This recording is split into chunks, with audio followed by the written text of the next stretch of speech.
Hello and welcome to this week's episode of the Veg Grower Podcast.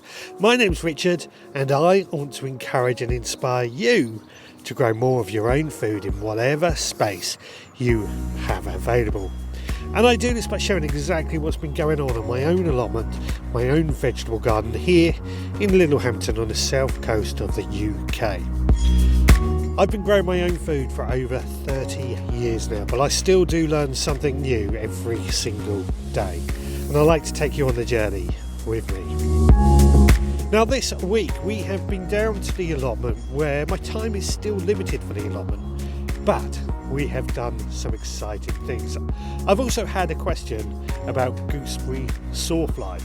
Back in the kitchen garden we have got our seed of the month, which is going to be a surprise to many of you. And then finally we're going to discuss our book of the month. So that's all coming up this week. Let's get into it. Well, I start this week off down on the allotment. Now my time on the allotment has been limited once again this week. Hopefully this is going to be the last week that I have a limited time. But, you know, these things happen sometimes. Life gets in the way. And thankfully, there's not much really happening on the allotment. But I did have a couple of hours to spare that I could spend on the allotment. So I rushed down to the allotment with a mind I was going to get into quite a few jobs.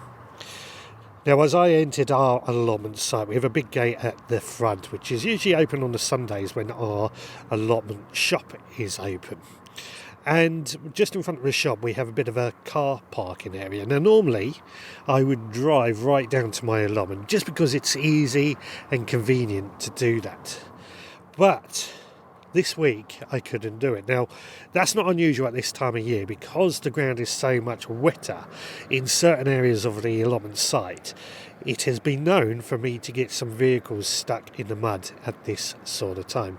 One year was Christmas Eve that I got the car stuck in the mud and I had to leave the car here over Christmas. Thankfully we got it out on Boxing Day.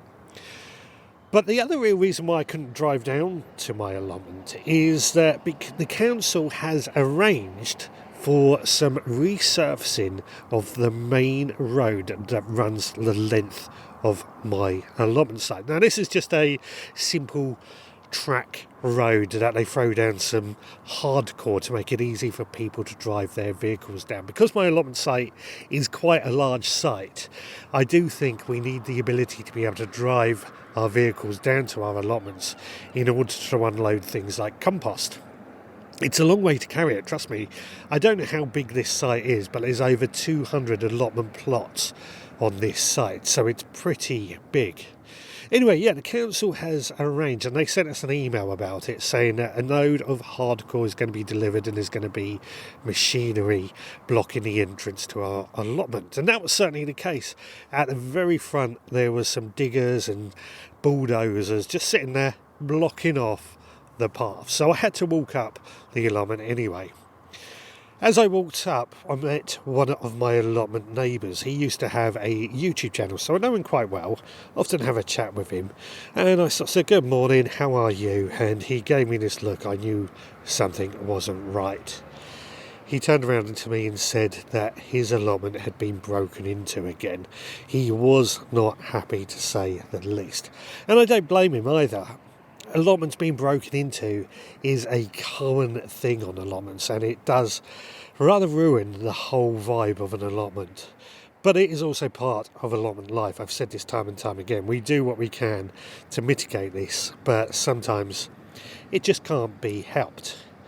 Anyway, I had a quick chat with him. He was rather frustrated and was off to call the police and deal with whatever he needed to deal with. So I trotted off down to my allotment. Down towards my allotment, I can see a load of the hardcore had been delivered. So it looks like the hardcore is going all the way down to the very bottom. But not only that, I also have another track that runs alongside my allotment. So the main track, as I was talking about, the one that's getting relined with hardcore, runs down the middle from the front to the back. And then we have these off tracks that just run left to right at certain locations. And one of these actually does run right alongside my allotment. Now, it has been very uneven. It gets very muddy. There's a chap here who drives his van along it. He's known to get stuck in the mud. It does become quite a quagmire. Well, the builders have obviously laid down some new soil. Something here, they've levelled it completely off, which looks like they're making it easy for us to get access. Hopefully, and I'm going to keep an eye on this, they're going to lay hardcore down on there as well, just because that will make it so much easier to get my vehicle up to my allotment. It's all exciting, it's all very exciting, and this isn't even when I've got onto my allotment. Now, when I got onto my allotment after all that excitement, as I said, I have a very limited time again this weekend. I'll explain more in the future what's going on, but limited time, so I had to concentrate once again on the areas that I really wanted to pay attention to, and this in particular were the areas that are problem areas throughout the year, areas that really do need a bit of concentration on. So I got into those areas and started clearing away again the brambles and things like that, and most of these problem areas are, funnily enough, where my gooseberries grow. I spoke about this a couple of weeks ago, and gooseberries are incredibly thorny plants. They can be really difficult to do anything with. Produce fantastic fruits, don't get me wrong, but they are a bit of a problem area. Well, I had a question from Lynn, one of our listeners, who often leaves us a comment saying that her gooseberries get decimated by Gooseberry Sawfly, and she would love to know how we deal with Gooseberry Sawfly. Now, Gooseberry Sawfly is a type of insect closely related to wasps, bees, ants. And they fly around, obviously, as the name suggests. They'll land on things like gooseberries, red and white currants, and they will suck the sap out of them and lay their eggs. Really quite an interesting insect, to say the least. But when they lay these eggs, those eggs obviously pupate and become these caterpillars like bugs, which can completely strip the leaves of any of your plants should they be infected. Now, I have to admit, I've never really had a problem with Gooseberry Sawfly. I'm quite lucky like that, but I've done quite a bit of research on how we can tackle Gooseberry Sawfly. Now, most of you probably know what I'm going to say as my first answer is, of course, to encourage natural predators. The natural predators to the sawfly include birds, wasps and the ground beetles, all of which will hunt down the sawfly and the caterpillars and eat them. Obviously, with the thorns, I think it can be quite tricky for birds to get in there, but if you can encourage birds, you can encourage ground beetles and encourage wasps, it's going to help mitigate the problem. Of course, you could just remove the caterpillars when you see them, which is easier said than done. As I said, these gooseberries have some really horrible thorns on them, which can be really quite difficult and very painful should you hit them wrong. But removing them by hand is another way. Feed them to the chickens is what I would do. Ideally, I would be encouraging the chickens underneath the gooseberries as well. At the moment, it's very difficult because of the laws regarding bird flu at the moment, but the idea being the chickens will come in, they'll eat those sawflies, the caterpillars, but they will also scratch around at the surface. When the caterpillars, they pupate, they go into their cocoon, that tends to be on the ground, and then they come out of that in turn into the sawfly. Well, if the chickens are there scratching around at the surface and likely to find these cocoons, they're going to eat them as well. So there's something that we could do there just to disrupt that cycle. Now, they are the most natural ways of killing off these insects. As you know, I don't like to kill anything, but sometimes it has to be done. There are certain pesticides that could be used. I don't like to use pesticides, but there are certain pesticides that could be used, including organic ones. If you have a run down to your local garden centre, you may be able to find some, and you spray them on when you see them being a problem. But the other way that I would be doing it would be similar to how we keep cabbage white butterflies of our cabbages, and that is by putting over a fleece. So you may have to make a bit of a structure around your gooseberries made out of wood, probably 1 metre by 1 metre by 1 metre, because gooseberries can be quite large, and then staple on some fleece or some netting and keep off the gooseberry sawfly that way. That might be a way around it if that suits you. All of these ways are the ways I would tackle gooseberry sawfly. It's a combination of all of these things that will work, but most importantly, I feel, encourage those natural predators. And finally, one final thing that we could do as well is nematodes. There are nematodes available that you could buy in and will attack the sawfly and the larvae, which might help as well. It's a multi-pronged effect if it is a big problem, which it sounds like in Lynn's case is a bit of a problem. Of course, I'll add all the links to all these relevant products and things like that in the show notes for this episode. Right, well, I am going to head on home now and get back to what we need to do in the kitchen garden. It's time to sow our seed of the month. So I'll meet you back there in just a moment. In the meantime, let's find out what's been going on in the Supporters Club this week.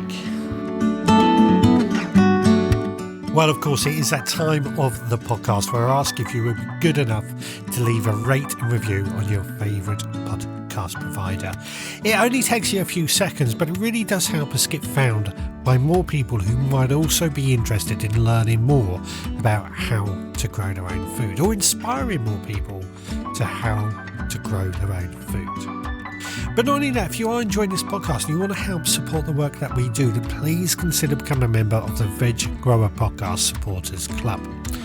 Being a member costs just £5 a month, and for that £5 a month you get access to extra behind the scenes podcasts that give you a bit of an idea of what's going on here at the Veg Grower Podcast HQ.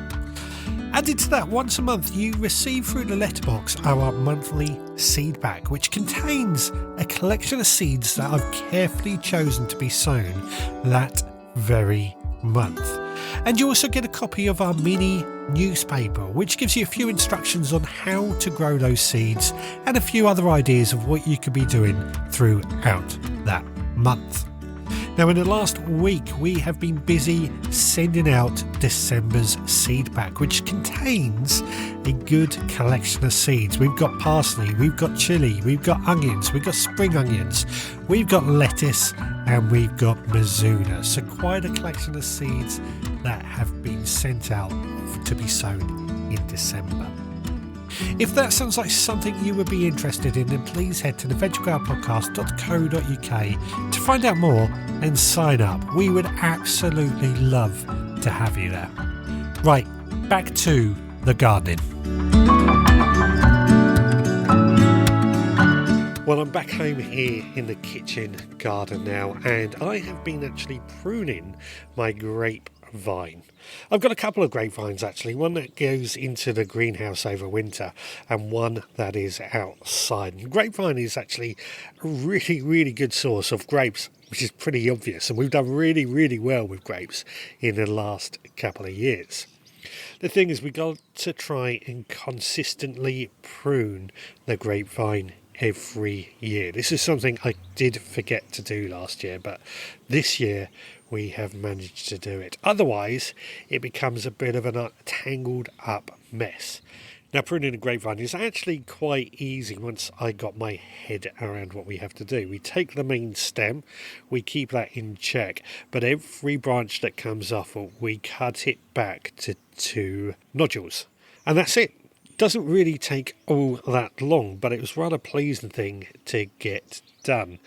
During the summer, of course, we do need to prune the gooseberries again in order to maintain the shape and allow ventilation, etc., but also in order to produce decent size grapes. It's a bit of a minefield when it comes to pruning, but once we've got our heads around it, it becomes very easy. But that's not the thing I'm here to talk about this week. This week, it is our seed of the month. And I said this might surprise you what I have chosen for our seed of the month this week.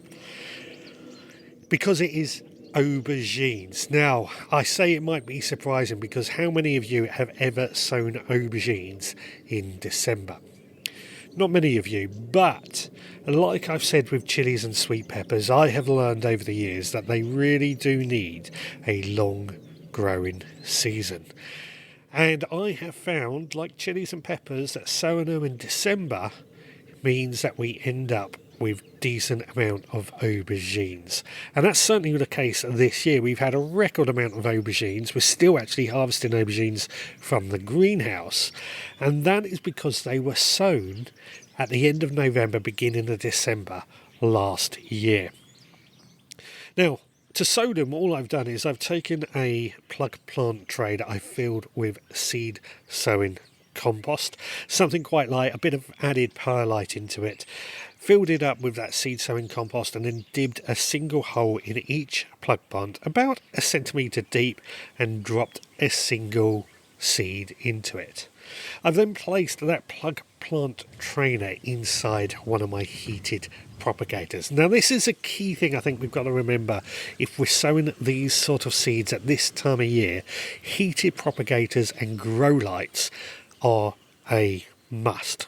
And that's because aubergines and chilies and peppers, they do like that warmth. They do need that warmth. One, to germinate the seed, they need to be around 20 to 25, but right throughout this season. So you could sow aubergine seeds as late as March if you don't have a heated propagator or grow lights. So grow lights may not be as necessary, but certainly a heated propagator. Now, alternatives, if you haven't got a heated propagator, a warm windowsill or above a radiator, even in the airing cupboard, just to get them germinated will suffice. But once they are germinated, they do still need to be kept somewhere a bit warm, but with plenty of light. So if you've got them in the airing cupboard, take them out as soon as they germinate. Keep them warm, but keep them well lit. The brightest spot you've got will be great. Then all I have to do is continue to allow them to grow. Keep an eye on the roots. When roots start coming out the bottom of the plug plants, we then need to pot them up into bigger pots. And that continues right throughout the growing time. As the roots come out the bottom, go into bigger and bigger pots. By around March, I then move them off to my unheated greenhouse, by which point they're fairly large and can therefore withstand a bit of a chill. They're still going to be protected, they're still going to be fine in an unheated greenhouse. It's just going to be a little bit colder for them. I do grow some inside my greenhouse because it just makes sense. We keep them in there, we get early crops out of them, and they do quite well. But aubergines can be grown outside. They do need somewhere that gets plenty of light and plenty of warmth. So up against a south-facing wall is ideal. South-facing fence would work just as well, but somewhere where the soil's not too waterlogged, plenty of drainage, so adding plenty of compost to help with that. Maybe a bit of sand as well. I'll plant all my aubergines that are to go outside in about May time. And I find that by that point, after the last frost, that is when they are great for going outside. Straight in the ground, and we just let them do their own thing. Now, we only really have to water them when they are dry, but I do recommend in the first period of planting them, we water them quite regularly to get them established. But during dry periods, they just need a bit of a top up with water. On a whole, they can withstand themselves. As long as, of course, you've added plenty of good organic matter, good compost and a mulch to the soil. Added to that, we also need to feed our aubergine plants as soon as they flower. So every 2 weeks with a good tomato feed is ideal for encouraging them to flower and encouraging them to set fruit. Now, pollination is obviously something that needs to happen as well. No good having flowers if the fruits aren't going to pollinate. We need the pollinators around, the bees, to pollinate them. But if you haven't got any bees or they're inside the greenhouse, a little paintbrush going from flower to flower will suffice. As the fruits grow, just continue to keep them well maintained, keep them weed free. The fruits will swell up, and when they are nice, glossy, uniform colour, and you can just gently squeeze them and they give a bit of resistance, but they squeeze at the same time. That's when they are ready.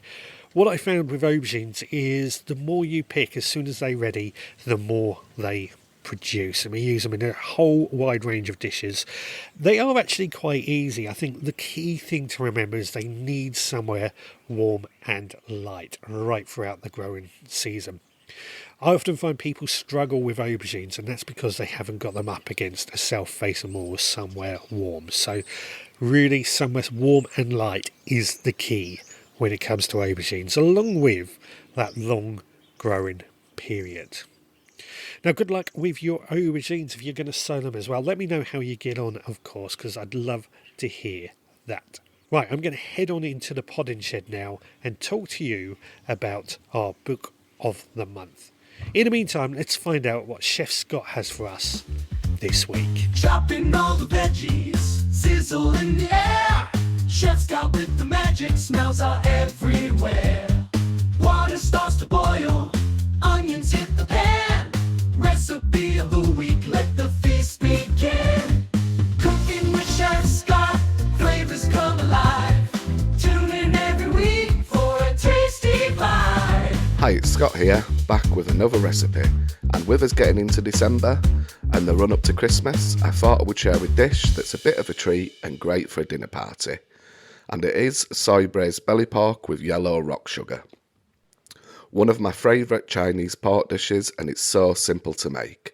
And paired with some rice, stir-fried winter greens, and crispy chili garlic oil that you can also find on the Veg Grower website, it will be sure to go down a treat. This recipe serves 6 to 8 people, and you will need 1 kilogram of pork belly, cut into 2 to 3 inch chunks. I prefer the skin on because I like the texture, but skin off will work fine. 60 grams of spring onions, you can leave them whole. 60 grams of ginger cut into slices. 3 cloves of peeled garlic. 3 star anise. An inch piece of cinnamon stick. 150 millilitres of dark soy sauce. 75 millilitres of light soy sauce. 500 millilitres of Shaoxing rice wine. This can be found online. 250 grams of Chinese rock sugar. This can also easily be found online, and it makes the dish. And 1.5 litres of chicken stock. Method. In a deep oven-proof saucepan, brown off the pieces of pork belly and then add the spring onions, ginger, garlic, star anise, cinnamon stick, followed by the rock sugar and both soy sauces and the Shaoxing rice wine. And on a medium heat, allow the rock sugar to dissolve. When this has happened, turn onto a high heat and reduce the liquid in the pan for about 5 minutes. It will slightly thicken and go glossy. Now add the chicken stock and cover with a lid and cook in a preheated oven set at 200 degrees Celsius for about 2.5 to 3 hours, or until the pork is tender. And that's the recipe done, and that's it from me. Well, as always, when I hear from Chef Scott and his recipes, he always makes me so hungry. So hungry. And I cannot wait to give this recipe a try. Certainly one that I can see myself cooking over this festive period, just to add a bit of flavour to those winter meals. Anyway, thank you so much, Chef Scott. Great to hear from you. Look forward to what you have for us next time, which I think will actually be next year. At this part of the podcast, I want to talk to you about the book that I have been reading throughout November. It's called Digging for Victory by Twigs Way and Mike Brown. If you want to get a copy of this book, I will, of course, add links in the blog post. Now, I've got to say, I really enjoyed reading this book. I've learned so much about the Digging for Victory campaign that I thought I knew a lot more, but this book has really gone into detail about what it was really like, with a lot of documentation to back up everything that is said. Now, one of these examples is that when we hear of the Dig for Victory campaign, I often feel it's sort of looking back with rose-tinted glasses. We often think that it was a period where everybody just turned their gardens over to full food production without any qualms. They just got on and done it because that's what they had to do, otherwise they starved. But in reality, In the beginning, certainly, it was met with a lot of pushback. A lot of people didn't want to do it, didn't feel it was necessary, and so on and so on. But that certainly wasn't the case. It certainly wasn't the case. People did need to turn their gardens over, otherwise they would have starved because the food just wasn't there. The imports that we were getting from abroad were suddenly very difficult to get in, and that meant that we were unable to feed ourselves. We turned our gardens over to food production. We turned every spare patch of land over to produce more food. And this brings me quite nicely onto something that I did learn as well when reading this book. Originally, it wasn't called Dig for Victory. It was called Grow More Food. The initiative was Grow More Food, which I thought was actually quite a clever slogan. It's something that I certainly going to use a bit more because I like the term grow more food. But that slogan just didn't catch on. The Dig for Victory seemed to have a better response to it. It got people behind it. It got the campaign going. The Grow More Food gave birth to something that we all use or we have all heard of. It's called Grow More, the fertilizer. Grow More, the fertilizer we use regularly, got its name from the Grow More Food slogan. What? Why didn't I know that? Why didn't I know that? I was absolutely flabbergasted with it. Anyway, the book itself I found really educational, gave me a lot of little tidbits of information that I have picked up and have taken away and remembered. There's a lot of lovely photos going on in there as well that show you what it was really like. People with less stately homes turned over to food production that look absolutely fascinating, and a lot more going from it. Lots of pictures, lots of infographics that came from newspapers and media because they were how the information was shared. One of the other things that I found absolutely fascinating was the government set out ideas on how people should be growing their own food, and in particular how much land they should dedicate to growing certain crops. For example, potatoes. When the Grow More Food or the Dig for Victory campaign first started, the idea was that half of your garden would be turned over to growing potatoes. Potatoes were considered a staple, and that was before the government had to step in and give some direction. The reason that the government started suggesting that people grew less potatoes is because people were just growing potatoes. There was no greens really being grown, and people's health was starting to deteriorate through the lack of greens. So they reduced the amount of potatoes that it was suggested to grow, and they turned it over to growing more of the brassicas, kale, cabbage, etc., etc. And of course, back then, certain crops were not very popular. Things like aubergines or chilies were not really known of, and therefore were not grown that often. But certainly the cabbages, the brassicas, the peas, the salads, those crops were in high demand, and we turned a lot of our food over. Now, this got me wondering, how much of our gardens should we turn over to certain crops at this day and age? I don't know if I have the answer to that, because I think it's a very, very unique thing depending on everybody's situation. I know how much land I could turn over to certain crops, and certainly wouldn't be turning over half of my garden to potatoes. I can tell you that now. But certainly salad crops. We grow a lot of salad crops here. How much of my land is turned over to salad crops? Perhaps that's something we need to put together. Now, overall, I really enjoyed this book, as I've said time and time again. I've really enjoyed this book. I highly recommend, if you are interested in the Dig for Victory, then please do go and get it. Give it a read and let me know what you think. I'd love to hear more from you. Now, throughout December, I am going to be reading a book called Gardening with Junk by Adam Kaplan and photographed by Francesca York. This is a book that I got from the library. It seems like quite a good little book. Simple and innovative planting ideas using recycled pots and containers. Something that tallies in with the Dig for Victory campaign and things like that. Something that I will find rather interesting. And with it being darker, colder evenings, more time for reading our books. So you will find out towards the end of this month how I get on with that book. It is time to wrap this podcast up. Thank you so much for joining me. I hope you have enjoyed it. It's been an absolute pleasure talking to you as always. If you have enjoyed this podcast, then please do leave us a rate and review.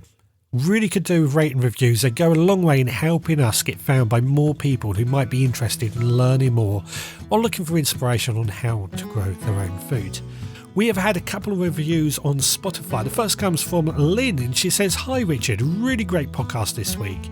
Your description of just having 1 hour, it happens too often, and spending it cleaning your shed was wonderful. I agree about making a cuppa. I have a camping stove in my allotment shed. I tried the recipe today, absolutely delicious, and listening to Belle talk about designing a gadget from controlling water from a hose, really interesting. Thanks, Lynn." Not a problem. Thank you very much for that, Lynn. And of course, thank you so much for your question that we've used earlier in this podcast as well. Added to that, we have had another Lynn who says, "Love my hot bin, bought with your discount code. I get compost in 3 months, plus it's so much tidier, can put most things in it and rodents can't get in." Yeah, the hot bin has been a fantastic success, I've got to say. You're probably going to hear more on that if everything goes well next week. Fingers crossed that will happen. But yeah, please do rate and review. If you want to support this podcast, keep it running, then please consider becoming a member of the Veg Grower Podcast Supporters Club. Details on that at the veggrowerpodcast.co.uk, which is of course my website. While you're on my website, you can of course leave a comment on the bottom of a blog post, or you can leave us a voicemail, and we like to use voicemails in the actual podcast. You can of course email me, richard@veggrowerpodcast.co.uk, or you can find me on social media. I'm on pretty much every platform. We of course also have our Facebook group. Love to have you there as well. Right, I am going to wrap this one up for this week. We will be back again next time, so until then, please take care.